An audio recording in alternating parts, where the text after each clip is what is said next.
أعوذ بالله من الشيطان الرجيم بسم الله الرحمن الرحيم الرحمن علم القرآن. அஸ்ஸலாமு அலைக்கும் வரஹ்மத்துல்லாஹி வபரகாத்துஹு. அன்பார்ந்த சகோதர சகோதரிகளே, வாரந்தோறும் வாட்ஸ்அப் வாயிலாக கேட்கப்படுகிற கேள்விகளுக்கு பதில்களை அறிந்து வருகிறோம். அதனைத் தொடர்ந்து இந்த வாரம் கேட்கப்பட்டிருக்கிற கேள்விகளுக்கு பதில்களை அறிந்து கொள்ளவிருக்கிறோம். இந்த வாரத்தினுடைய முதல் கேள்வியாக, பெண்கள் பாங்கு சொல்லி பெண்களுக்கு இமாமத் செய்யலாமா அப்படிங்கிற கேள்வியை கேட்டிருக்கிறாங்க. நபிகள் நாயகம் ஸல்லல்லாஹு அலைஹி வஸல்லம் அவர்களினுடைய காலத்தில் இமாமத் செய்வது, இகாமத் சொல்வது, பாங்கு சொல்வது போன்ற அனைத்து பணிகளையும் ஆண்கள் செய்வதாகத்தான் ஹதீஸ்களில் பார்க்க முடிகிறது. நபிகள் நாயகம் ஸல்லல்லாஹு அலைஹி வஸல்லம் அவர்கள் இருக்கும் பொழுது அல்லாஹ்வுடைய தூதர் தொலை வைக்கிறத தான் சஹாபாக்கள் விரும்பினாங்க. நபி ஸல்லல்லாஹு அலைஹி வஸல்லம் அவர்கள் வெளியூர்களுக்கு போயிட்டாலோ போர்களுக்காக போயிட்டாலோ அப்துல்லா இப்னு உம்மி மக்தும் ரதியல்லாஹு அன்ஹு அவர்கள் தொலை வைப்பதாக ஹதீஸ்களில் பார்க்க முடிகிறது.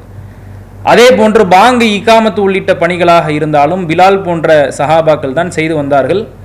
பெண்கள் பாங்கு சொன்னதாகவோ இகாமத்து சொன்னதாகவோ இமாமத் செய்ததாகவோ எந்த ஹதீஸ்களிலும் பார்க்க முடியவில்லை என்றாலும் பெண்களுக்கு நின்று தொலை வைப்பதற்கு, அவர்கள் இகாமத் சொல்வதற்கு எந்த ஒரு தடையும் இல்லை என்பதையும் நாம் அறிந்து கொள்ள வேண்டும். நபிகள் நாயகம் ஸல்லல்லாஹு அலைஹி வஸல்லம் அவர்கள் ஒரு பொதுவான விதியை நமக்கு கற்றுக் கொடுக்குறாங்க. சஹீஹுல் புகாரியில 631வது செய்தியாக இடம்பெறுகிறது. ஃபைதா ஹலரத்தி ஸலாத், தொழுகையினுடைய நேரம் வந்துவிட்டால் ஃபல்யு அத்தில்லக்கும் அஹதுக்கும், உங்களில் ஒருவர் உங்களுக்கு பாங்கு சொல்லட்டும், வலிய உம்மக்கும் அக்பருக்கும், உங்களில் பெரியவர் உங்களுக்கு தொலை வைக்கட்டும் அப்படிங்கிற ஒரு பொது விதியை அல்லாஹ்வுடைய தூதர் நமக்கு சொல்லிக் கொடுக்குறாங்க. தொழுகையினுடைய நேரம் வந்து விட்டது என்றால், அதுக்கான வக்து வந்து விட்டது என்றால், உங்களில் ஒரு ஆள் பாங்கு சொல்லட்டும், உங்களில் பெரியவர் நின்று இமாமத் செய்யட்டும் அப்படிங்கிற ஒரு பொது விதியை ரசூலுல்லாஹ் சொல்றாங்க. இது ஆண்கள் பெண்கள் அல்லாஹ்வுடைய தூதர் பிரிக்காம ஒரு பொதுவான அடிப்படையை சொல்லியிருப்பதன் மூலமாக தொழுகையினுடைய நேரம் வந்துருச்சு, பள்ளியில் பாங்கு சொல்கிற சப்தம் வீடுகளில் கேட்கல அப்படின்னா, அல்லது பெண்கள் இருக்கக்கூடிய பகுதிகளில் கேட்கலன்னா பெண்கள் அவர்களாக பாங்கு சொல்லிக்கிறதும், பெண்களுக்கு பெண்கள் இமாமத் செய்து கொள்றதும், இமாமத் செய்யும் பொழுது என்னென்ன பொது விதி சொல்லப்பட்டிருக்குதோ அந்த விதிகளை கடைபிடிக்கணும். நன்கு ஓத தெரிந்தவர் தொலை வைக்கணும்னு சொல்லப்பட்டிருக்கு, பெரியவர்கள் தொலை வைக்கணும்னு சொல்லப்பட்டிருக்கு. இந்த மாதிரியான விதிகளை கடைபிடித்து பெண்களுக்கு இமாமத் செய்யறதுல எந்த விதமான ஒரு தடையும் இல்லை என்பதை தாண்டி பெண்கள் என்ன செய்யக்கூடாதுன்னா, ஆண்களுக்கு இமாமத் பண்ணக்கூடாது. அல்லாஹ் ரப்புல் ஆலமீன் ஒரு பொது விதியை தன்னுடைய திருமறை குர்ஆன்ல சொல்லி காட்டுறான். அர் ரிஜாலு கவ்வாமுன அலன் நிசா, ஆண்களே பெண்களை நிர்வகிப்பவர்கள். பெண்களினுடைய நிர்வாகத்தில் ஆண்கள் இருக்கக்கூடாது, ஆண்கள் தான் பெண்களை நிர்வகிக்கக்கூடியவர்கள் என்று சொல்லி இருக்கிறதுனால பெண்களுக்கு தொலை வைக்கலாமே ஒழிய பெண்கள் என்ன செய்யக்கூடாது, ஆண்களுக்கு தொலை வைக்கக்கூடாது. ஆக பெண்கள் தனியாக பாங்கு சொல்லிக் கொள்வதிலையும் பெண்களுக்கு இமாமத் செய்து கொள்வதிலையும் மார்க்க ரீதியான மசாயில் ரீதியான எந்த ஒரு தடையும் இல்லை என்பதை இந்த கேள்விக்கான விடயமாக நாம் சொல்லிக் கொள்கிறோம். அடுத்ததாக ஒரு சகோதரர் கேட்குறாங்க, ஒழுவின் போது நனைய வேண்டிய உடல் உறுப்புகள் நாம் குளிக்கும் போதும் நனைந்து விடுகின்றன. ஆகவே குளிக்கும் போது ஒழுவிற்கான நீயத்துடன் குளித்தால் ஒழு நிறைவேறி விடுமா அப்படிங்கிற கேள்வியை மதுரை விழாபுரத்தில் இருந்து யாசின் தாரிக் அப்படிங்கிற சகோதரர் கேட்குறாங்க. தொழுகையை பற்றி இஸ்லாம் நமக்கு சொல்லும் பொழுது லா துகுபலு ஸலாத்து பி கைரி தஹூர், உழுவின்றி தொழுகை ஏற்றுக்கொள்ளப்படாது என்பதை சொல்லுகிறது. அதே சமயத்தில் எந்த ஒரு இபாதத்தாக இருந்தாலும் அந்த இபாதத்துக்கு நீயத், மனசில் அந்த இபாதத்திற்குரிய நீயத் இருப்பது அவசியமாக சொல்லப்படுகிறது. தொழுகிறோம்னா தொழுகைக்கான நீயத்து இருக்கணும், நான் தொழுக போறேங்கிறத மனசில் நினைக்கணும். உழு செய்வதாக இருந்தால் உழு செய்ய போறங்கிற நீயத்து மனசில் இருக்கணும். நோன்பு வைப்பதாக இருந்தால் நோன்பு வைக்க போறங்கிற நீயத்து மனசுல இருக்கணும். இப்போ குளிக்கும் பொழுது ஒருத்தவர் என்ன செய்யறாரு, ஒழு செய்ய போறங்கிற நீயத்தோட குளிக்கிறாரு. ஒழு செய்யக்கூடிய உறுப்புகள் அனைத்துமே குளிக்கும் போது நனைந்து விடுகிறது அப்படின்னா இந்த ஒழு ஏற்றுக்கொள்ளப்படுமா அப்படிங்கிற கேள்வியை கேட்கிறாங்க. ஒழுவுக்கு என்று சில ஒழுங்குமுறைகள் சொல்லப்பட்டிருக்கிறது.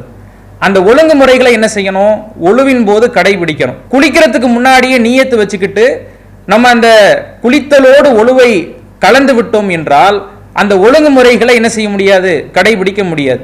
இப்போ ஒழுவை பற்றி இஸ்லாமிய மார்க்கம் நமக்கு சில விஷயங்களை சொல்லி தருது. என்ன விஷயங்களை சொல்லி கொடுக்குதுன்னா, நம்ம ஒழுவை வரிசை மாற்றி செய்ய முடியாது.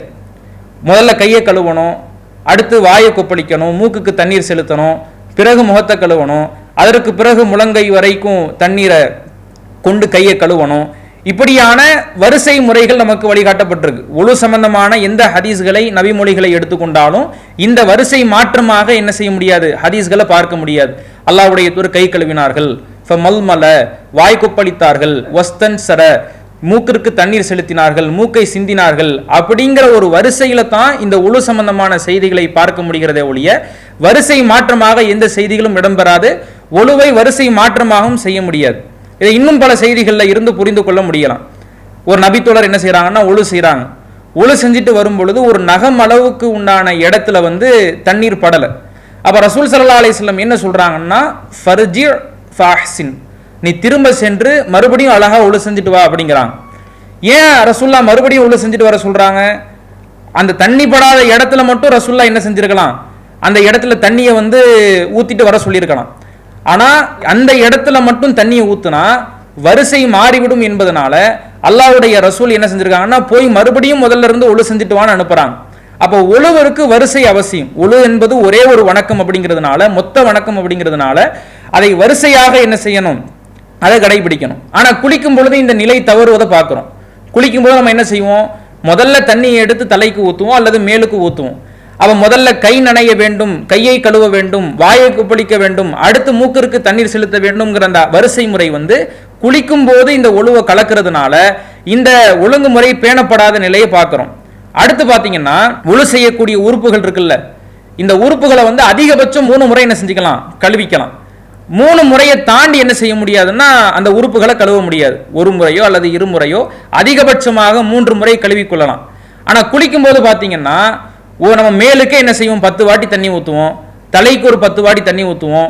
அப்ப எது ஒழு எது குளியல் அப்படிங்கிற ஒரு வித்தியாசப்படுத்த முடியாத ஒரு நிலை ஏற்படுது. ஒழுவுக்கு 3 வாட்டிக்கு மேல நம்ம கழுவ முடியாது. ஆனா குளிக்கும் போது என்ன செய்யறோம், பல முறை நம்முடைய மேனிகள்ல தண்ணீர் ஊற்றிக் கொள்வதனால இந்த ஒழுங்குமுறையையும் கடைபிடிக்க முடிய மாட்டேங்குது. இதை நீங்க பார்க்கலாம், அஹ்மதுல வரக்கூடிய செய்தி.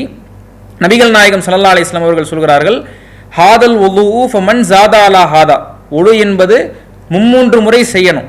இதை விட யார் அதிகப்படுத்திக் கொள்கிறாரோ ஃபக்கத் அஸா வதஅத்தா வதலம, அவர் அநியாயம் செய்து விட்டார், மாறு செய்து விட்டார், வரம்பு மீறி விட்டார்ங்கிற அளவுக்கு அல்லாஹ்வுடைய தூதர் 3 தடவைக்கு மேல தண்ணீர் படுவதை ரசூலுல்லாஹ் கண்டிக்கிறாங்க. அப்ப ஒழுவின் பொழுது வரிசையாக செய்யக்கூடிய முறையையோ 3 தடவைக்கு உள்ளாக தண்ணீரை கொண்டு கழுவ வேண்டிய முறையையோ கடைபிடிக்க முடியாத ஒரு நிலை ஏற்படுறதுனால குளியலுக்கு முன்னதாகவோ அல்லது குளித்த பிறகோ நாம என்ன செய்யணும், நியத்து வைத்து தனியாக ஒழு செய்து கொள்வதுதான் சரியான முறையாக இருக்கும் என்பதை இந்த கேள்விக்கான பதிலாக நாம் சொல்லிக் கொள்கிறோம். அடுத்ததாக ஒரு சகோதரர் கேட்குறாங்க, எனக்கு சிறுநீர் கசிவு உள்ளது, எத்தனை முறை சுத்தம் செய்தாலும் சிறுநீர் கசிந்து கொண்டே இருக்கும். இந்த நிலையில் நான் தொழுகையை எப்படி கடைபிடிப்பது, ஒவ்வொரு தொழுகைக்கும் ஆடையை மாற்றணுமா அப்படிங்கிற கேள்வியை கேட்குறாங்க. தொழுகைக்குரிய ஒழுவை முறிக்கக்கூடிய சில அம்சங்களை இஸ்லாம் நமக்கு சொல்லிக் கொடுக்கிறது. மலம் ஜலம் கழிக்கிறது, காற்று பிரிகிறது, ஒட்டக இறைச்சி சாப்பிட்றது, இச்சை நீர் வெளியாகிறது போன்ற இந்த அம்சங்கள் நடந்தால் தொழுகைக்குரிய ஒழு முறிந்து விடுவதாக இஸ்லாம் நமக்கு வழிகாட்டுகிறது. இந்த சட்டம் என்பது பொதுவான எந்த ஒரு நோய் நொடிகளும் இல்லாத மனிதர்களுக்கு பொருந்தக்கூடிய சட்டம். சிலருக்கு தொடர் சிறுநீர் கசிவாக இருக்கும், தொடர்ச்சியாக காற்று பிரிந்து கொண்டே இருக்கும். சில மாதவிலக்கு பெண்களுக்கு தொடர் உதிரப்போக்காக இருக்கும். இவர்களுக்கு வேறு சட்டத்தை இஸ்லாமிய மார்க்கம் நமக்கு சொல்லி காட்டுகிறது. இதை நம்ம புகாரியில் 228வது இலக்கத்தில் பார்க்கிறோம். ஃபாத்திமா அப்படிங்கிற ஒரு பெண்மணி, அவங்க ரசூல் ஸல்லல்லாஹு அலைஹி வஸல்லம் அவர்களிடத்துல இன்னி உம்ராத்துன் உஸ்தஹாலு, நான் தொடர் உதிரப்போக்கு உடைய பெண்ணாக இருக்கிறேன், மாதவிடாய்க்குரிய 4-5 நாட்கள் முடிந்து அதனை தொடர்ச்சியாக ரத்தம் ப்ளீடிங் ஆகிக்கொண்டே இருக்கிற ஒரு பெண்ணாக நான் இருக்கிறேன்.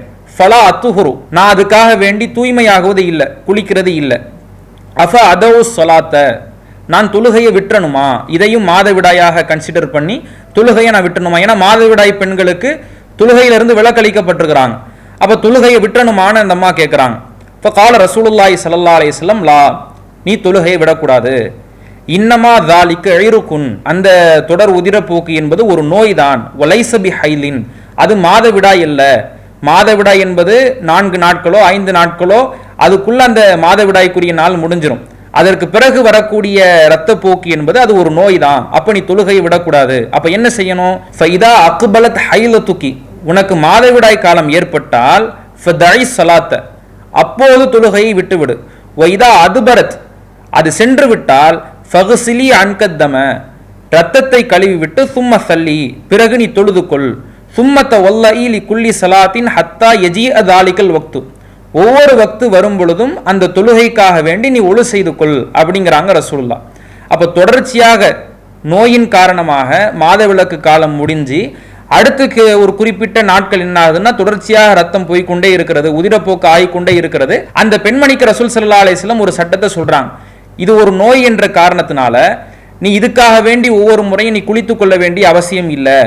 அதே சமயத்தில் ஒவ்வொரு வக்துக்கான தொழுகைக்கான நேரம் வரும் பொழுது நீ என்ன செஞ்சுக்கணும், அந்த வக்துக்குரிய தொழுகைகளை தொழுவதற்கு ஒழு செஞ்சுக்கணும். ஒரே ஒழுவை கொண்டு நீ என்ன செய்ய முடியாது, பல வக்துக்குள்ள தொழுகைகளை தொழ முடியாது. அந்த ஒரு ஒழுவை கொண்டு அதுக்கு பிறகு இரத்தப்போக்கு வந்தாலும் சரி, சிறுநீர் கசிந்தாலும் சரி, காற்று பிரிதர்கள் தொடர்ச்சியான காற்று பிரியக்கூடிய நோய் உள்ளவங்களுக்கு காற்று பிரிஞ்சாலும் சரி, அந்த ஒரு ஒழு என்பது அந்த வக்துக்கான தொழுகைகளுக்கு போதுமானது அப்படிங்கிறத அல்லாஹ்வுடைய தூதர் இந்த பெண்மணிக்கு சொல்லி அனுப்புறாங்க. அப்ப தொடர் உதிரப்போக்கு உள்ளவர்கள், தொடர் சிறுநீர் கசிவு உள்ளவர்கள், தொடர் காற்று பிரியக்கூடிய பிரச்சனை உள்ளவர்கள், இது ஒரு நோய் அப்படிங்கிற காரணத்தினால ஒவ்வொரு முறை ஒழு கலைஞ்சதுக்கு பின்னாலே நம்ம என்ன செய்ய முடியாது, ஒழு செஞ்சுக்கிட்டு வர முடியாது. அப்படி ஒழு செஞ்சுக்கிட்டு வந்தா மறுபடியும் கலையும், மறுபடியும் ஒழு செஞ்சுட்டு வரும், மறுபடியும் ஒழு கலையும். அப்படிங்கிறதுனால இஸ்லாமிய மார்க்கம் அழகான ஒரு சலுகையை நமக்கு கற்றுக் கொடுக்கிறது. ஒரு தொழுகைக்கான வக்து வந்தது அப்படின்னா அந்த வக்துக்கு உள்ள நேரங்கள் வரையிலையும் உள்ள தொழுகை என்ன செஞ்சுக்கலாம், அந்த ஒழுவுலையே நாம் தொடர்ந்து கொள்ளலாம். இடையில அந்த ஒழு முறிஞ்சாலும் சரி, காற்று பிரிஞ்சாலும் சரி, ரத்தங்கள் உதிரப்போக்கு ஆனாலும் சரி, சிறுநீர் கசிந்தாலும் சரி, அந்த ஒழுவை கொண்டே நம்ம என்ன செய்யலாம், அந்த தொழுகையை தொடரலாம். இப்போ ஆடைகளை மாற்றணுமா அப்படின்னா அது நாம எடுக்கக்கூடிய விருப்பம் தான். ஆடைகளை கழுவினால் போதுமானது அப்படின்னு நம்ம முடிவெடுத்தோம்னா ஆடையை கழுவிக்கலாம்.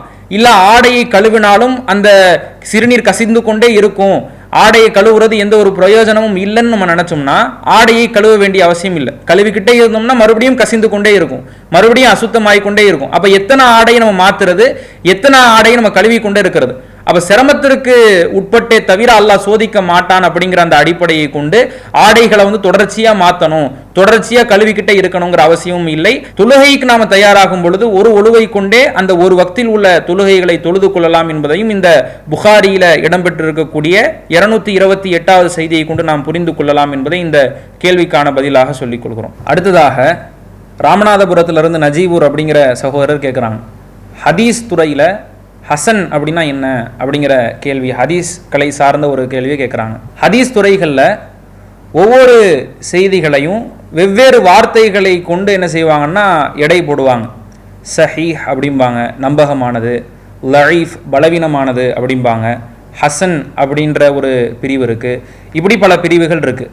இதில் ஹசன் பெரும்பாலும் பார்த்தோம்னா சஹீஹு, லஈஃபு, ஹசன் இந்த 3 பிரிவுகளுக்குள்ள செய்திகளை என்ன செய்யலாம், எடை போட்டு விடலாம்.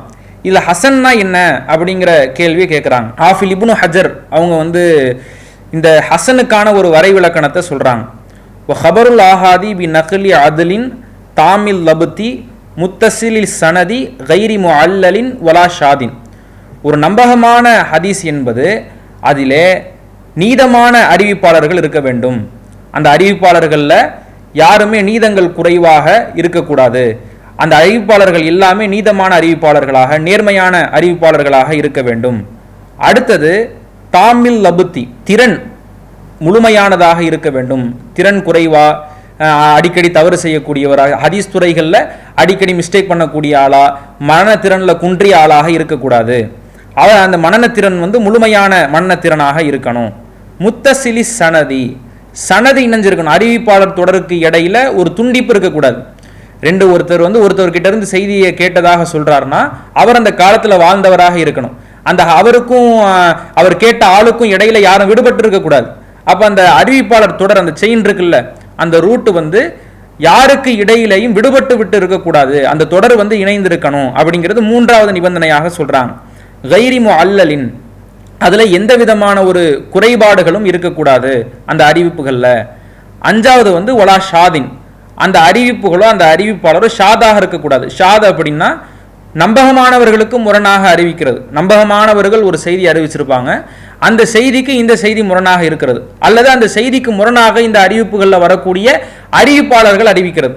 இது எதுவுமே இல்லாமல் இருந்தால் இந்த செய்தி சரியான செய்தியாயிரும். இப்போ இந்த 5 நிபந்தனைகள் என்னது? அது அறிவிக்கக்கூடிய அறிவிப்பாளர் நேர்மையானவராக இருக்கணும், திறன் கொண்டவராக, திறன் முழுமையானவராக இருக்கணும், அந்த அறிவிப்பாளர் தொடர் இணைந்து இத்திசாலு சனதாக இருக்கணும், கைரி முஅல்லலின் அந்த அறிவிப்புகளில் எந்த ஒரு குறையும் இருக்கக்கூடாது, வலா ஷாதின் எந்த ஒரு முரணாக அறிவித்தலும் அந்த அறிவிப்புகளில் இருக்கக்கூடாது. இப்படி இருந்தால் ஹுவ சஹீஹுல் இதாத்திஹி இது சஹீஹுடைய அந்தஸ்தில் உள்ளது அப்படிங்கிறத சொல்லிட்டு ஹசனுக்கான விளக்கத்தை சொல்றாங்க. ஃபஇன் ஹஃபல் லபுத்து இந்த 5 நிபந்தனைகளில் 2வது நிபந்தனையான லபுத் இருக்குல்ல, திறன், அவருடைய மனன திறனாக இருக்கலாம், அதிகமாக தவறு செய்யாமல் பர்ஃபெக்டாக அறிவிக்கக்கூடிய திறனாக இருக்கலாம். இந்த திறனில் குறைவு ஏற்பட்டால் இந்த 5 அறிவிப்பு, இந்த 5 விஷயங்களும், இந்த 5 அம்சங்களும் ஒரு அறிவிப்பாளர் இடத்துல இருக்கணும், ஒரு அறிவிப்புகளில் இருக்கணும். இதில் லபத்தில் மட்டும் ஏதாவது ஒரு சின்ன குறைபாடு இருக்குது, அதிகமாக மறக்கக்கூடிய ஆளாக இருக்கிறாரு, ஹதீஸ்களில் மிஸ்டேக்காக அறிவிக்கக்கூடிய ஆளாக இருக்கிறாரு, இப்படி சின்னதாக ஒரு குறை இருக்கும்னா ஃபல் ஹசனுல் இதாத்திஹி இதுதான் ஹசன் அப்படிங்கிறாங்க. அப்போ இந்த 5 நிபந்தனைகள் உடையது சஹீஹுடைய தரத்திலையும், ஹசன் என்பது இந்த 5ல் லபத்தில் மட்டும் ஒரு சின்ன குறை இருந்தால் இதை ஹசன் அப்படிங்கிற தரத்திலையும், இந்த 5 நிபந்தனைகளில் ஒரு நிபந்தனை இல்லைன்னு வச்சுக்கிறோம், சனது இணைஞ்சில், அறிவிப்பாளர் தொடர் இணைஞ்சி இல்லை, அதில் வரக்கூடிய ஆள் நேர்மையானவராக இல்லை, பலவீனமானவராக இருக்கிறாரு, முரணாக அறிவிக்கக்கூடியவராக இருக்கிறார்னா இதை லைஃப் அப்படிங்கிற தரத்திலையும் ஹதீஸ் துறைகளில் வைக்கிறாங்க. இன்னும் சில உலமாக்கள்லாம் என்ன சொல்லுவாங்கன்னா முத்தவஸ்ஸிதத்துன் பைன ஸஹீஹி வல் லைஃபி ஹசன் என்பது சஹீஹுக்கும் லைஃபுக்கும் இடைப்பட்டதாகும், நடுவில் உள்ளதாகும் அப்படிங்கிறதையெல்லாம் சில உலமாக்கள் சொல்றாங்க. அப்போ ஹசன் என்பது 5 தகுதிகளில் லபுத் அப்படிங்கிறதுல திறன் அப்படிங்கிறதுல சில குறைபாடுகள் இருக்கும்னா அதை என்ன செய்யறாங்க, ஹசன் அப்படிங்கிற தரத்தில் ஆக்குறாங்க. அப்போ ஹசன் என்பது லபத்தில் உள்ள குறைகளை குறிக்கக்கூடிய ஹதீஸ் ஆகும். சஹீஹுக்கு அடுத்தபடியானது, சஹீஹுங்கிறது டாப், அதுக்கு அடுத்தபடியானது ஹசன். இந்த ஹசன் தரத்தில் உள்ள ஹதீஸ்களை ஏற்றுக்கலாமா கூடாதா அப்படின்னா எல்லா ஹசனையும் நம்ம ஏற்றுக்க முடியாது. சிலர் ஹசனுன்னு அதை பதிவு பண்ணியிருப்பாங்க, ஆனால் அந்த அறிவிப்பாளர் பார்க்கும் பொழுது அவர் பலவீனம் லைஃப் அப்படிங்கிற நிலைக்கு தள்ளப்படக்கூடிய ஆளாக இருப்பார். சிலர் ஹசன் அறிவிச்சிருப்பாங்க, ஆனால் அவங்க இடத்துல பெரிய குறைகள் எதுவும் இருக்காது. அது ஹசன் அந்த தரத்தில் ஹசன் இருக்குமானால் அதை ஏற்றுக்கொள்ளலாமே ஒழிய பலவீனத்தில் தள்ளக்கூடிய லைஃபினுடைய தரத்தில் தள்ளக்கூடிய ஹசனை நாம் என்ன செய்ய முடியாது, அதை எடுத்து செயல்பட முடியாது என்பதை இந்த கேள்விக்கான பதிலாக நாம் சொல்லிக் கொள்கிறோம். அடுத்ததாக ஒரு சகோதரர் கேட்கிறாங்க, குர்ஆன் ஓதி தருவதை தொழிலாக செய்யலாமா? அப்படி செய்யலாம் என்றால் குர்ஆன் வசனங்களை அற்ப விலைக்கு விற்காதீர்கள் என்ற வசனத்திற்கு எதிராக உள்ளதே அப்படிங்கிற கேள்வியை கேட்குறாங்க. குர்ஆன் ஓதுவதையும் ஓத கற்றுத்தருவதையும் இஸ்லாமிய மார்க்கம் வணக்கமாக நமக்கு சொல்லித் தருகிறது. அல்லாஹ்வுடைய ரசூல் சொல்லும் பொழுது ஹைருக்கும் மன் தஅல்லமல் குர்ஆன வ அல்லமஹு உங்களில் சிறந்தவர் குர்ஆனை தானும் கற்று பிறருக்கும் கற்றுக் கொடுக்கக்கூடியவர் ஆவார் அப்படிங்கிறாங்க ரசூலுல்லாஹ். அப்போ ஒரு வணக்கமாக இந்த குர்ஆனை கற்றுத்தருவது சொல்லப்பட்டிருக்கும் பொழுது அதை தொழிலாக செய்யலாமா, அதை ஓதி கொடுத்ததுக்காக காசு வாங்கலாமா, பணம் பெற்றுக்கொள்ளலாமா அப்படிங்கிற கேள்வி கேட்கப்படுகிறது. குர்ஆனை கற்றுக் கொடுக்கக்கூடிய யாராக இருந்தாலும் அவங்க அதை தொழிலாக செய்கிறது கிடையாது, அதற்காக வேண்டி அவர்கள் பொருளாதாரத்தை பெற்றுக்கொள்றது இல்லை. ஒரு பெரும் நேரத்தை அவர்கள் ஒதுக்குறதுனால தான் அவங்க பொருளாதாரத்தை பெற்றுக்கொள்ள வேண்டிய ஒரு நிர்பந்தத்துக்கு தள்ளப்படுறாங்க. குர்ஆன் ஓத கத்துக்கிறது இருக்குல்ல, இது எல்லா முஸ்லிம்களுக்கும் வலியுறுத்தப்பட்டிருக்கிறது. ஏன்னா தொழுகையில் குர்ஆன் ஓத வேண்டியது இருக்கு, குர்ஆன் ஓதுவதையே ஒரு வணக்கமாக சொல்லப்பட்டிருக்கு. அப்படின்னும் பொழுது குர்ஆன் ஓத தெரிந்தவர்கள் குறைவாகவும் குர்ஆன் ஓத தேடுபவர்கள் அதிகமாகவும் இருப்பதனால இப்போ இவங்க என்ன செய்யணும்னா ஒரு பெரும் சமுதாயத்திற்கு சொல்லித்தர வேண்டிய ஒரு நிலை இருக்கு. அப்படி இருக்கும் பொழுது ஒரு பெரும் நேரத்தையே ஒதுக்க வேண்டிய ஒரு சூழல் வருது. ஒரு நாளைக்கு 1 மணி நேரம் 2 மணி நேரம்னு ஒதுக்குனாதான் பல பிள்ளைகளுக்கு அவர்களால் குர்ஆனை ஓத கற்றுக் கொடுக்க முடியுது. அப்போ ஒரு நாளைக்கு 1 மணி நேரம் 2 மணி நேரம் நம்ம எடுத்துக்கிட்டா ஒரு மாசத்துக்கு எவ்வளவு நேரம் வருங்கிறத பார்க்கணும், ஒரு வருடத்திற்கு எவ்வளவு நேரம் வருங்கிறத பார்க்கணும். இந்த நேரத்தை அவங்க வேற விஷயத்துல செலுத்தியிருந்தாங்கன்னா அதுல பல பலன்களை பெற்றிருக்கலாம். ஆனா இந்த பணிகளை அவர்கள் செய்வதற்காக பெரும் நேரத்தை அவர்கள் ஒதுக்குவதற்காக கட்டணம் வசூலிக்கிறது இதை தொழிலாக செய்வதாக ஆகாது. அதே சமயத்துல நீ ஒரு பக்கம் வாசி காட்டிட்டியா உனக்கு இவ்வளோ ஃபீஸு, நாளைக்கு 2 பக்கம் வாசி கொடுத்தா உனக்கு இவ்வளோ ஃபீஸ்னு அவங்க வசூலிக்கிறது இல்லை. அவர்கள் செலவழிக்கக்கூடிய நேரத்துக்காக என்ன செய்யறாங்க, கட்டணம் வசூலிக்கிறாங்க. இதை பார்த்தீங்கன்னா ஜகாத்துடைய சட்டத்தில் இருந்து கூட இந்த சட்டத்தை பெற முடியும். தௌபாங்கிற அத்தியாயத்தில் அல்லாஹ் ரபுல் ஆலமீன் 60வது வசனத்தில் ஜகாத் யாருக்கு போய் சென்றடைய வேண்டும் அப்படிங்கிறத பேசுகிறான். இன்னம சதகாத்துலில் ஃபுகராயி வல் மசாகீனி வல் ஆமிலீன அலைஹா. இந்த ஜகாத் என்பது ஏழைகளுக்கு, வறியவர்களுக்கு, அந்த ஜக்காத்தை வசூலிப்பவர்களுக்கு போய் சேர வேண்டும். அல்லாஹ் 8 சாரார்களை குறிப்பிடுறான். இப்ப ஜக்காத்தை வசூலிப்பவர்களுக்கு இந்த ஜக்காத்துடைய பொருளாதாரம் போய் சேரணும் அப்படிங்கிறத அல்லாஹ் சொல்றான். அவர்கள் செல்வந்தர்களாக இருந்தாலும் இந்த செல்வம் அவர்களுக்கு போய் சேரணும் அப்படிங்கிறான். இப்ப ஜக்காத்தை வசூலிக்கிறது ஒரு இபாதத்தா இல்லையா? ஜக்காத்தை வசூலிப்பது என்பது அது ஒரு மார்க்க பணி. அது ஒரு மார்க்க பணியாக இருந்தாலும் முழு நேரத்தையும் ஒதுக்குறார். ஏன்னா ஒரு ஜமாத்துக்கு கீழே ஜக்காத் வசூலிப்பவராக இருந்தாலும் ஒரு அரசாங்கத்துக்கு கீழே வசூலிப்பவராக இருந்தாலும் தன்னுடைய முழு நேரத்தையும், அது ஒரு மார்க்க பணியாக இருந்தாலும் முழு நேரத்தையும் ஒதுக்கி ஒவ்வொரு வீட்டார்களையாக போய் சந்திச்சு அவங்க எவ்வளோ செல்வம் வச்சிருக்கிறாங்க, அவங்க எவ்வளோ ஜக்காத்து கொடுக்கணும், எவ்வளவு கணக்கு பண்ணி கொடுக்கணும் அப்படிங்கிறத எல்லாம் முடிவு செய்து அவர்கள் கட்டணத்தை வசூலிப்பதனால, அவர்கள் தங்களினுடைய மொத்த நேரங்களையும் செலவழிப்பதனால அல்லாஹ் ரப்புல் ஆலமீன் அவர்களுக்கு ஜக்காத்து போய் சேரணும் அப்படிங்கிறான். அப்ப மார்க்க ரீதியான விஷயங்களுக்கு நம்முடைய நேரத்தை செலவழிப்பதன் மூலமாக கட்டணம் பெறுவது எந்த விதத்திலையும் குற்றமாகாது அப்படிங்கிறத இந்த ஜக்காத்துடைய சட்டத்தில் இருந்து பெற முடிகிறது. அடுத்து என்ன கேள்வி கேட்கிறாங்கன்னா, அல்லாஹ் பல வசனங்கள்ல நமக்கு சொல்லி தரது என்னன்னா, வலா தஸ்தரூபி ஆயாத்தி சமனன் கலீலா, என்னுடைய வசனங்களை அற்ப விலைக்கு விற்காதீர்கள் அப்படிங்கிறான். அப்ப அற்ப விலைக்கு விற்கிறது மாதிரி தானே இதை குரானை கற்றுக் கொடுத்துட்டு காசு வாங்குறது இருக்கு. அப்ப இந்த வசனத்துக்கு இந்த நிலைப்பாடு எதிராக இல்லையா அப்படிங்கிற கேள்வி எழுகிறது. அல்லாஹ் ரப்புல் ஆலமீன் இந்த வார்த்தை பிரயோகத்தை பயன்படுத்துறான்ல, இதை யாரை பார்த்து பயன்படுத்துகிறான் என்றால் யூதர்களை பார்த்து பயன்படுத்துறான். யூதர்கள்ல யாருமே என்ன பண்ணல, அவங்களுடைய வேதத்தை ஓதி அதை கற்றுக் கொடுத்து அதை அதற்கு பணமாக வசூலிப்பதும் இல்லை, கட்டணம் வசூலிப்பதும் இல்லை, அது குறித்து இந்த வசனம் பேசுவதும் இல்லை. இதை எந்த வசனம் நமக்கு தெரியப்படுத்துதுன்னா, 3வது அத்தியாயம் 187வது வசனம் நமக்கு தெரியப்படுத்துகிறது. அல்லாஹ் என்ன செய்யறான், யூதர்களோடு ஒரு ஒப்பந்தம் எடுக்கிறான். என்ன ஒப்பந்தம்? இந்த தௌராத்துங்கிற வேதத்தை அவர்களுக்கு கொடுத்து அதுல உள்ளது எதையுமே மறைக்காம மக்களிடத்துல தெரியப்படுத்தணும், மக்களிடத்துல உள்ளது உள்ளபடி தீர்ப்பளிக்கணும் அப்படிங்கிற ஒரு ஒப்பந்தம் யூதர்களிடத்தில் எடுக்கப்படுகிறது. அப்படி எடுக்கும் பொழுது அவங்க என்ன செஞ்சாங்க, ஃபனபதூஹு வராஅ லுஹூரிஹிம், அந்த ஒப்பந்தத்தை அவர்களினுடைய முதுகுக்கு பின்பாக தூக்கி எறிந்தார்கள். வஷ்தரூ பிஹி சமனன் கலீலா, அந்த வேதத்தில் உள்ள வசனங்களை மறைப்பதன் மூலமாகவும் உள்ளது உள்ளதுபடி தீர்ப்பளிக்காததினாலையும் அற்ப விலைக்கு விற்றவர்களாக அவர்கள் ஆனார்கள். ஃபபிஸமா யஷ்தரூன், அவர்கள் விலைக்கு வாங்கியது கெட்டது என்று அல்லாஹ் ரப்புல் ஆலமீன் எதை கண்டிக்கிறான்னா, வேதத்தில் உள்ளது மறைச்சதையும் வேதத்தில் உள்ளது உள்ளதுபடி தீர்ப்பளிக்காமல் இருந்ததையும் அல்லாஹ் ரப்புல் ஆலமீன் கண்டித்து என்னுடைய வசனத்தை நீங்கள் அற்ப விலைக்கு விற்காதீர்கள் என்று கண்டிக்கிறானே ஒழிய, அவங்க வேதத்தை சொல்லி கொடுத்து அதற்காக கட்டணம் வசூலிச்சதுனால இந்த வசனம் அருளப்படவில்லை. அப்ப மார்க்க ரீதியான ஒரு பணிகளில் ஈடுபடுறோம், அந்த பணிகளுக்காக வேண்டி எண்ணற்ற நேரங்களை ஒதுக்குறோம். ஏன்னா குரானை கற்றுக் கொடுப்பதுங்கிறது ஒரு சாதாரண விஷயம் கிடையாது.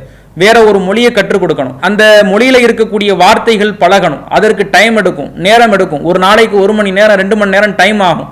அப்படி ஒரு வருடத்திற்கு ஒரு மாதத்திற்கு பல்வேறு விதமான நேரங்களை அவர்கள் செலவழிப்பதனால இதற்காக வேண்டி கட்டணத்தை வசூலிப்பது என்பது வணக்கத்தை ஒரு தொழிலாக செய்வதாக ஆகாது. அதை நேரத்தை செலவழிப்பதனால தான் இந்த கட்டணம் அவர்கள் வசூலிக்கிறார்கள் அப்படிங்கிறத இந்த கேள்விக்கான பதிலாக நாம் சொல்லிக் கொடுக்கிறோம். அடுத்ததாக, பெண்கள் தனியாக வெளிநாடுகளுக்கு பயணம் செய்யலாமா, வெளிநாடுகளில் தங்கி வீட்டு வேலைகள் செய்யலாமா அப்படிங்கிற கேள்வியை கேட்கிறாங்க. பெண்களை பொறுத்தவரையிலையும் அவர்கள் தனியாக பயணம் மேற்கொள்வதாக இருந்தால் அதிகபட்சம் 1 நாள் வரையிலையும் அவங்க பயணம் மேற்கொள்ளலாம். அந்த 1 நாளை கடந்து அவர்களினுடைய பயண தொலைவு இருக்கிறது, பயணத்திற்கு சென்று அவர்களினுடைய வேலைகளை பளுக்களை முடித்துவிட்டு திரும்புவதற்கு 1 நாளை விட அதிக நேரம் எடுக்கிறது அப்படின்னா மஹரமான உறவுகளோடு தான் அவர்கள் பயணம் செய்வதை இஸ்லாமிய மார்க்கம் வழிகாட்டுகிறது. புகாரியில 1088வது இலக்கத்தில் இடம்பெறக்கூடிய செய்தியை பார்க்குறோம். அல்லாஹ்வுடைய தூதர் ஸல்லல்லாஹு அலைஹி வஸல்லம் அவர்கள் சொல்றாங்க நமக்கு, லா யஹில்லுல் இம்ராஅத்தின் துக்மினு பில்லாஹி வல் யௌமில் ஆஹிரி, அல்லாஹ்வையும் மறுமை நாளையும் நம்பிக்கை கொள்ளக்கூடிய ஒரு பெண்ணுக்கு ஆகுமாகாது அன் துசாஃபிர மசீரத்த யோமின் வலைலத்தின் லைசுமாகா உருமத்துன், அவளோடு மகரமான உறவுகள் அல்லாமல் ஒரு இரவு ஒரு பகலை கடந்து செல்லக்கூடிய நேரம் துளைவுக்கு அவள் தன்னந்தனியாக பயணிப்பது ஒரு பெண்ணுக்கு ஆகுமாகாது அப்படிங்கிற செய்தி அல்லாஹ்வுடைய தூதர் நமக்கு கற்றுக் கொடுக்குறாங்க. அதனை தொடர்ந்து புகாரியில் 3061வது இலக்கத்தில் இடம்பெறக்கூடிய செய்தியையும் நமக்கு அதை தெரியப்படுத்துகிறது. ஒரு நபித்தோழர் அல்லாஹ்வுடைய தூதர் இடத்துல வர்றாங்க. அல்லாஹ்வுடைய தூதரை, நான் போருக்காக என்னுடைய பெயரை கொடுத்துட்டேன், இப்போ என்னுடைய மனைவி ஹஜ்ஜுக்காக புறப்பட இருக்கிறாங்க, இப்போ நான் என்ன செய்கிறது அப்படிங்கிற ஒரு கேள்வியை அல்லாஹ்வுடைய தூதர்கிட்ட கேட்குறாங்க. அப்போ நபிகள் நாயகம் ஸல்லல்லாஹு அலைஹி வஸல்லம் அவர்கள் சொல்கிறார்கள், இர்ஜி, நீ செல், ஃபஹுஜ்ஜ மா இம்ராத்திக, உன்னுடைய மனைவியோடு நீ ஹஜ் வணக்கத்தை பூர்த்தி செய் அப்படிங்கிறாங்க அல்லாஹ்வுடைய தூதர். அப்போ இந்த செய்திகள் நமக்கு எதை சொல்கிறது என்றால், ஒரு நாளை கடந்து செல்லக்கூடிய ஒரு பயணமாக இருந்தால் பெண்கள் என்ன செய்யணும், அவர்கள் மகரமான உறவுகளோட தான் பயணிக்கணும் அப்படிங்கிறத தெரியப்படுத்துகிறது. ஆனால் சமுதாயத்தில் நம்ம நாட்டில் ஒரு பாதுகாப்பான சூழல் இருக்குது, அபயமான சூழல் இருக்குது, பெண்கள் பயணித்து போகிறது அவங்களுக்கு எந்த விதமான ஒரு பிரச்சனையும் ஏற்படுத்தாது அப்படின்னா, ஒரு அபயமான சூழல் இருக்கும் அப்படின்னா அவங்க ஒரு நாளை கடந்து எத்தனை நாட்கள் வேண்டுமானாலும் என்ன செய்யலாம், பயணம் செய்து கொள்வதற்கு ஆதாரம் இருக்கிறது. இதை நம்ம புகாரியில் 3595 இலக்கத்தில் இடம்பெறக்கூடிய செய்தியாக பார்க்கிறோம். நபிகள் நாயகம் ஸல்லல்லாஹு அலைஹி வஸல்லம் அவர்களிடத்தில் ஒரு நபி தோழர் வர்றாங்க, அவருடைய வறுமையை முறையிடுறாங்க. அடுத்து ஒரு நபி தோழர் வர்றாங்க, அவர் வழிப்பறிய முறையிடுறாங்க. பயணத்தில் வரும் பொழுது நம்மக்கிட்ட இருக்கிற உடைமைகள் பொருட்கள் எல்லாத்தையும் பறிச்சுக்கிறாங்க அப்படிங்கிற செய்திகளை எல்லாத்தையும் முறையிடுறாங்க. அப்போ அல்லாஹ்வுடைய தூதர் ஒரு முன்னறிவிப்பை செய்கிறாங்க. என்ன முன்னறிவிப்பை செய்கிறாங்கன்னா, ஃபைன் தாலத் பிக்க ஹயாத்துன், நீ பிற்காலத்தில் உயிரோடு இருந்தா ல தரை என்ன லழினத்தை, நீங்கள் ஒரு பெண்ணை பார்ப்பீர்கள். அந்த பெண் எத்தகையவள் என்றால், தர்தஹிலு மினல் ஹீரதி ஹத்தா தத்தூஃப பில் காபதி, ஹீராவிலிருந்து காபத்துல்லாவை வலம் வருவதற்கு பயணம் மேற்கொள்வாள். லா தஹாஃபு அஹதன் இல்லல்லா, அல்லாவை தவிர அவர் வேறு யாருக்கும் அஞ்ச மாட்டாள் அப்படிங்கிறாங்க. ஹீராவில் இருந்து காபத்துல்லா 1000க்கும் அதிகமான கிலோமீட்டர்கள் தொலைவில் உள்ள பயணம்.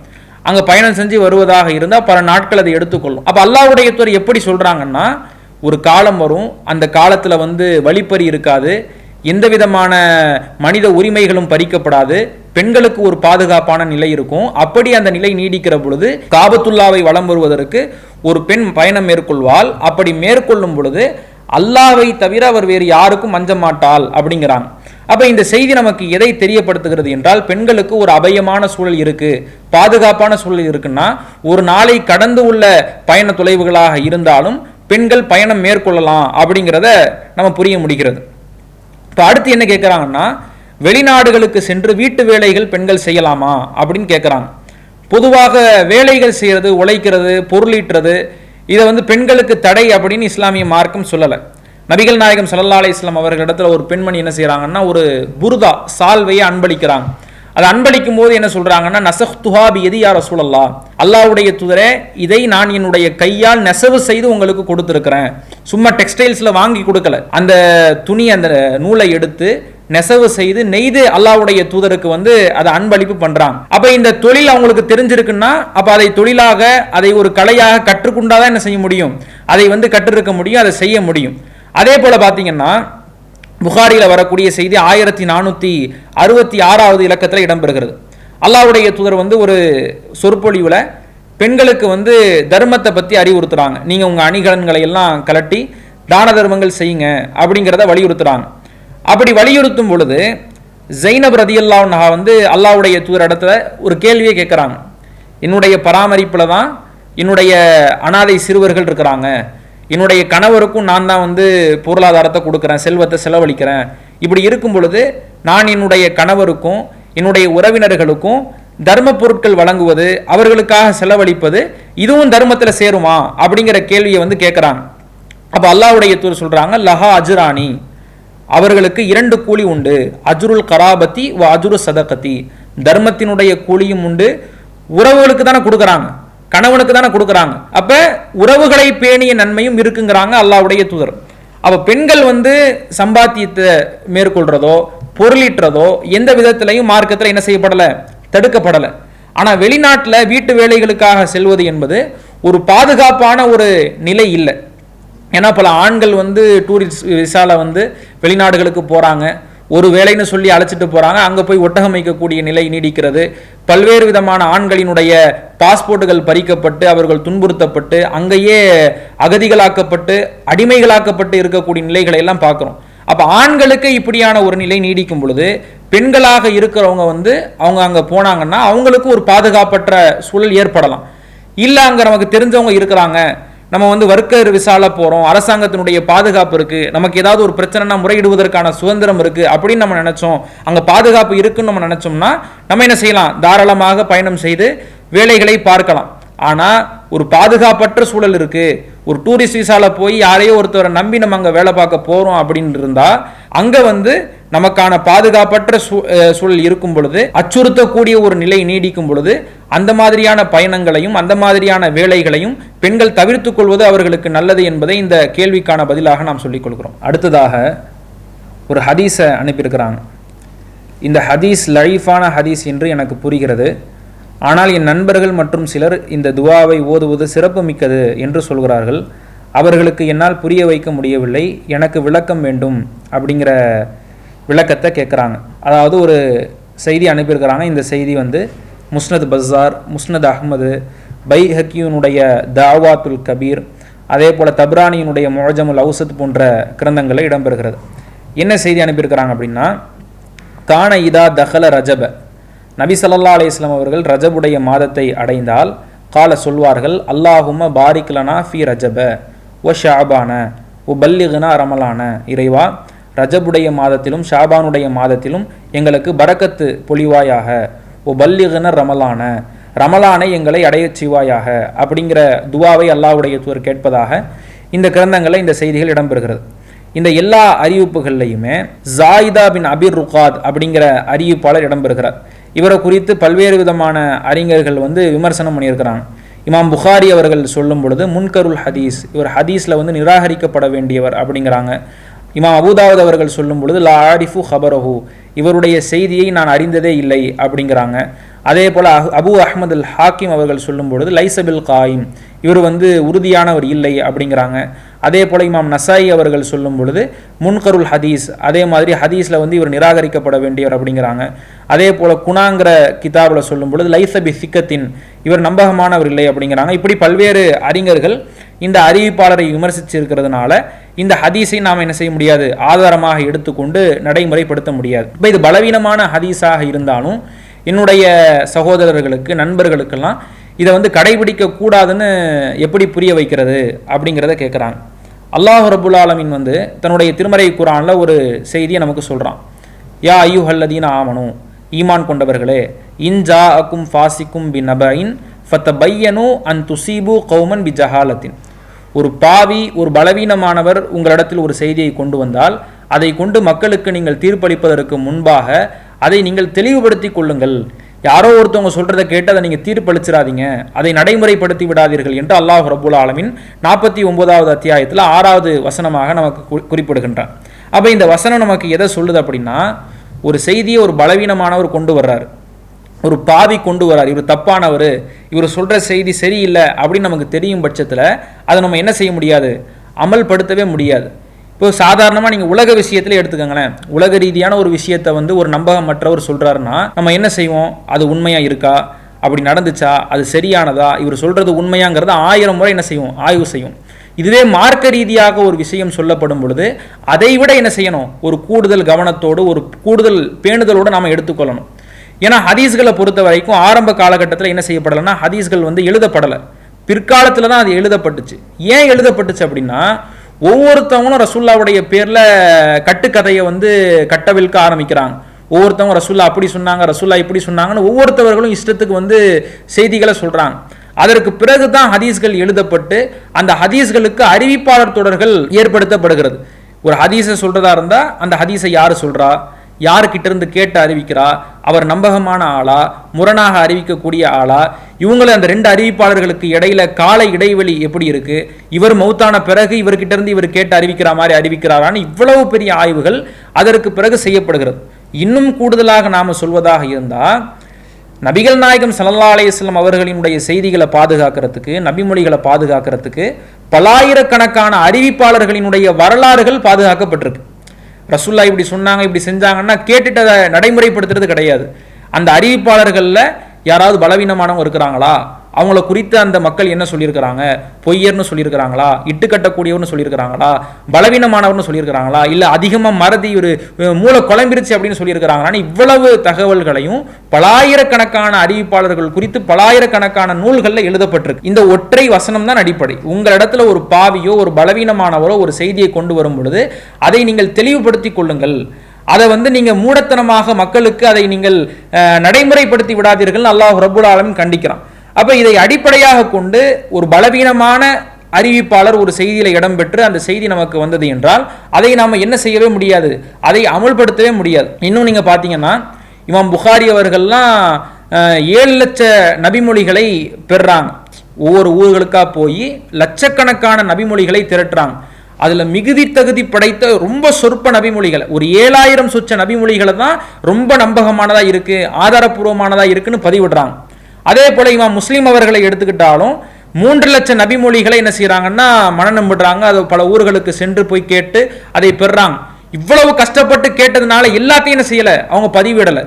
கிட்டத்தட்ட ஒரு 5000 6000 சொச்ச நபிமொழிகளைத்தான் இமாம் முஸ்லீம் அவர்கள் அவர்களுடைய கிரந்தத்தில் பதிவு செய்யறாங்க. ஏன்னா நபிகள் நாயகம் ஸல்லல்லாஹு அலைஹி வஸல்லம் அவர்கள் சொன்னதாக யாரோ ஒருத்தவர் பலவீனமானவர், பொய் பேசக்கூடியவர், இட்டுக்கட்டக்கூடியவர், இப்படியெல்லாம் விமர்சிக்கப்பட்டவர் சொல்லிட்டா மார்க்கத்தில் எக்கச்சக்க முரண்பாடுகள் வந்துடும், அதை நடைமுறைப்படுத்துவதாக இருந்தா. அப்ப இதையெல்லாம் களைவதற்கு தான் பலவீனமானவர்கள் நம்பகமானவர்கள் தனித்தனியாக பிரித்து இந்த செய்திகள் தொகுக்கப்பட்டிருக்கிறது. அப்ப பலவீனமான ஹதீஸ்களை எல்லாம் ஏற்றுக்கொள்வோம் அப்படின்னு நம்ம முடிவெடுக்கிறதா இருந்தா எண்ணற்ற முரண்பாடுகள், ஒரு ஹதீஸுக்கும் இன்னொரு ஹதீஸுக்கும் இடையில முரண்பாடுகளை பார்ப்போம், ஒரு ஹதீஸுக்கும் குரானுக்கும் இடையில முரண்பாடுகளை பார்ப்போம். அப்ப நம்பகமான செய்திகளை மட்டுமே நாம் எடுத்துக்கொள்வதனாலதான் இந்த மாதிரியான முரண்பாடுகள் இல்லாத மார்க்க சட்டங்களை நாம் பெற்றுக்கொள்கிறோம். அதே போல அப்துல்லா இப்னு முபாரக் அவங்க சொல்லுவாங்க, என்ன சொல்லுவாங்கன்னா, லௌலல் இஸ்னாது லகால மன்ஷா மாஷா. இஸ்னாது இல்லைன்னா, அறிவிப்பாளர் தொடர் இல்லைன்னா யார் யாரை என்னென்னமோ சொல்லிட்டு போயிருப்பாங்க ரசூல்லாவுடைய பேர்ல அப்படிங்கிறாங்க. ஏன்னா அப்படியான காலகட்டத்தில் தான் ஹதீஸ்கள் தொகுக்கப்பட்டது. அப்ப இந்த அறிவிப்பாளர் தொடர் என்பது மிக முக்கியமான ஒரு விஷயம். அதுல இருக்கக்கூடிய அறிவிப்பாளர்கள் ஆய்வு செய்யப்படணும், அவர்களினுடைய நம்பகத்தன்மை நிரூபிக்கப்படணும். அப்படி நிரூபித்தால் மட்டும்தான் அந்த ஹதீஸ்களை ஏற்று நாம் அதை மக்களுக்கு தீர்ப்பளிக்க முடியுமே தவிர பலவீனமான செய்திகளை என்ன செய்ய முடியாது, அதை ஏற்று அதை மக்களுக்கு தீர்ப்பளிக்க முடியாது. நபிகள் நாயகம் ஸல்லல்லாஹு அலைஹி வஸல்லம் அவர்கள் நமக்கு இதை எச்சரிச்சிருக்கிறாங்க. மன் கதப அலைய முத்தஅம்மிதன் ஃபல்யதபவ்வ மக்அதஹு மினன் நார். யார் என்னுடைய பெயரிலே வேண்டுமென்றே பொய்யாக இட்டு கட்டுகிறார்களோ அவர்கள் அவர்களது இருப்பிடத்தை நரகத்தில் அமைத்துக் கொள்ளட்டும் அல்லாஹ்வுடைய ரசூல் நம்ம கண்டிக்கிறாங்க. அப்ப ரசூலுல்லாஹ்வுடைய பேர்ல ஒரு செய்தி சொல்லப்படுது, அதுல விமர்சிக்கப்பட்டிருக்கிறாங்க, அதுல பலவீனமானவர்னு குறிப்பிடப்பட்டிருக்கிறாங்க, பொய்யர்னு சொல்லப்பட்டிருக்கிறாங்க, இட்டுக்கட்டக்கூடியவர்னு சொல்லப்பட்டிருக்கிறாங்கன்னு பொழுது அந்த செய்திகளை நாம் என்ன செய்ய முடியாது, அறவே ஏற்று அதை நடைமுறைப்படுத்த முடியாது என்பதை இந்த கேள்விக்கான விளக்கமாக நாம் சொல்லிக் கொள்கிறோம். அஸ்ஸலாமு அலைக்கும் வரஹ்மத்துல்லாஹி வபரகாத்துஹு. அல்லாஹு அக்பர், அல்லாஹு அக்பர்.